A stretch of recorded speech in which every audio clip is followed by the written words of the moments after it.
ඊළඟට සංඛ්‍යාවක් 4න් බෙදනවද බලන්න ඉන්නේ.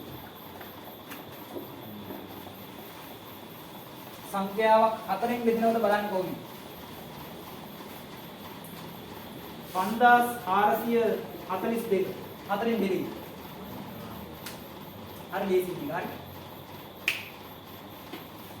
4න් බෙදනවද බලන්න කොහොමද? සංඛ්‍යාව කොච්චර විශාල වුණත් මේ මුළු සංඛ්‍යාව ගැන අපි හිතන්නේ අන්තිම ඉලක්කම් දෙක ගැන විතරයි බලන්නේ. තියෙන්නේ කීයේ? 42. 42 4න් බෙදෙනවද? නැහැ. 4කට 10 40යි. 4ක් 11 44යි. 42 4කට චෙක් කරන්නේ නැහැ. එහෙනම් මේ ගන්න 4න් බෙදෙන්නේ. හරි. එහෙනම් කොහොමද බලාගන්නේ? සංඛ්‍යාවක අග ඉලක්කම් දෙකෙන් හැදෙන සංඛ්‍යාව 4න් බෙදුනොත් මුළු ගානම 4න් බෙදෙනවා. තේරුණාද? 15727. මොකෝ කියන්නේ? 4න් බෙදෙන්නේ නැහැ. බෙදෙ.